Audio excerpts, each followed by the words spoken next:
अवलम यरल्लज़ीन कफरू अन्नस्समावाति वल अर्द, क्या काफिरों ने ये नहीं देखा।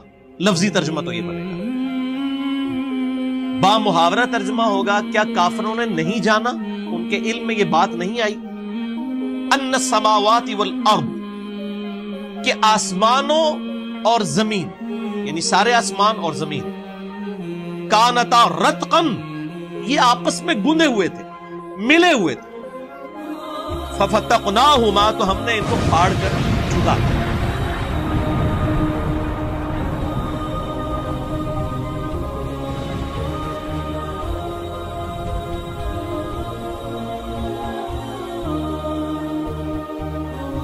वजअलना मिनल माइ कुल्ल शैइन हय, और हमने हर जिंदा चीज को पानी से पैदा किया।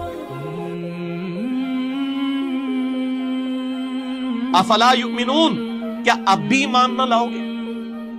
यहां पे मेरे भाइयों मैं थोड़ी सी इसी हवाले से सूरह अंबिया का जो इफेक्ट है बिग बैंग, इसकी हिस्ट्री मैंने मसला नंबर 60 में बयान की थी, यहां पे भी मैं थोड़ा सा उसको एड्रेस कर देता हूं कि 1929 में 1929 ईस्वी में एक अमेरिकन एस्ट्रोनॉमर था एडविन हबल।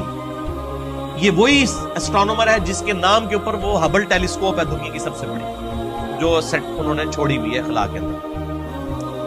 1929 में इसने टेलीस्कोप के जरिए चीज ऑब्जर्व की कि कायनात में जितने भी सितारे और सितारे नजर आ रहे हैं ना, ये एक दूसरे से दूर जा रहे हैं,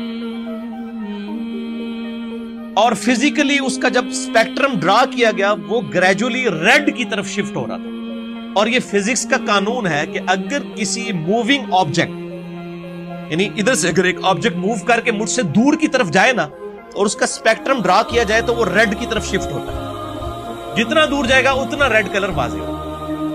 तो उसने जब स्पेक्ट्रम ड्रा किया तो इस रिजल्ट पे पहुंचा कि ये तो सारे जो ऑब्जेक्ट्स हैं ये तो मूव कर रहे हैं और एक दूसरे से दूर जा रहे हैं।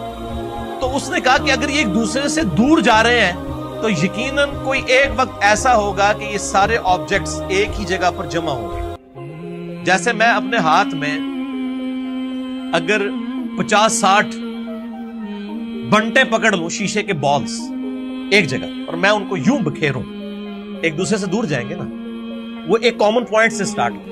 इसी तरीके से ये जो अरबों सितारे हैं ये अगर एक दूसरे से दूर जा रहे हैं तो यकीनन एक ऐसा भी लम्हा होगा कि ये इनको टाइम को अगर रिवर्स कर दिया जाए तो एक सिंगल पॉइंट से वो स्टार्ट होंगे। और उसने कहा वो सिंगल पॉइंट ऐसा है कि जिसकी डेंसिटी तो इंफिनिट थी और वॉल्यूम 0 थी।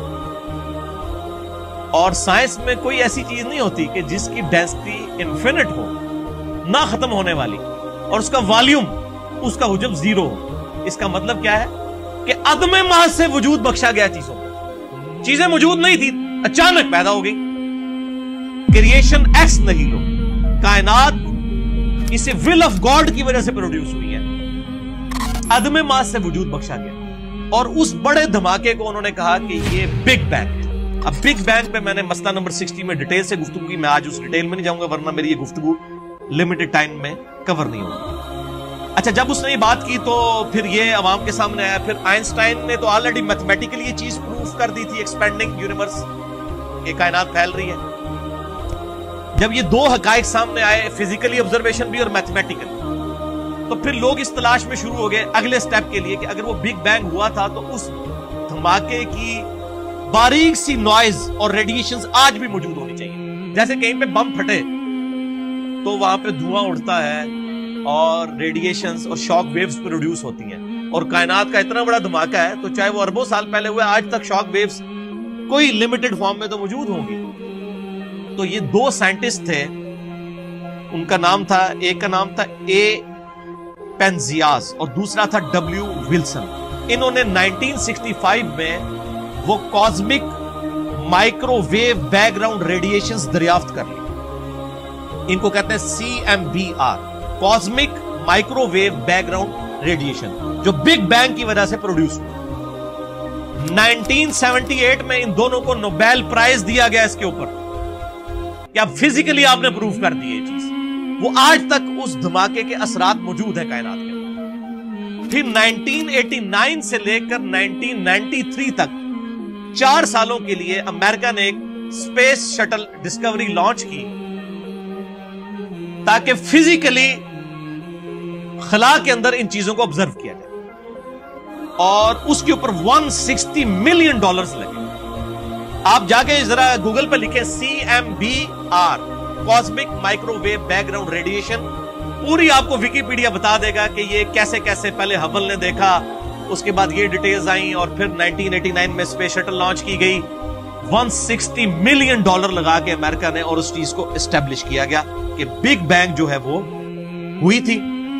اور میں اکثر بولتا ہوں کہ ہر شے میں انسان کو خدا نظر آتا ہے، یہ بھی لٹریچر کا جملہ ہے، یہ نہ کوئی پکڑ لے کے جی خدا تو ہمیں نظر نہیں آ رہا، یہ لٹریچر کا جملہ ہے، یعنی کریٹر اپنی کریشن کی خوبصورتی سے پہچانا جاتا ہے۔ تو سائنٹسٹ نے انسانی تاریخ کی سب سے بڑی دریافت ڈسکوری قرار دیا تھا بگ بینگ تھیوری کے اسٹیبلش ہونے کو۔ بگ بینگ آج کی ڈیٹ میں تھیوری نہیں ہے، یہ ایک سائنٹیفک فیکٹ ہے، اور ان کا ہم نے ہینڈ رائٹنگ آف گاڈ دیکھ لی ہے۔ اس کی وجہ سے میتھمیٹکس کو کہا جاتا ہے نا کہ ہینڈ رائٹنگ آف گاڈ کسی نے دیکھنی ہے، خدا کی ہینڈ رائٹنگ، تو وہ سائنٹسٹ کہتے ہیں وہ میتھمیٹکس ہے۔ ہر فزیکل فینومینا کے لیے آپ ایکویشن بنا سکتے ہیں۔ اب چونکہ میں میکینیکل انجینئر ہوں، اور آپ کو پتا ہے انجینئرنگ جو ہے وہ اپلائیڈ سائنسز ہے، تو ہم لوگ ہر چیز کا میتھمیٹیکل ماڈل بناتے تھے، اور اس سے وہ چیزیں اسٹیبلش ہو جاتی تھی۔ تو میتھمیٹیکل ماڈل جو ہے یہ خدا کی ہینڈ رائٹنگ ہے۔ اب یہ نہیں کہ آپ کو کہ فزیکل ہینڈ رائٹنگ، یہ بھی لٹریچر کی زبان میں بات ہو۔ تو یہ سارے کے سارے فیکٹ سائنس نے اسٹیبلش کیے، اور الحمدللہ آج اللہ تعالیٰ کو اس حوالے سے سمجھنا آسان ہو۔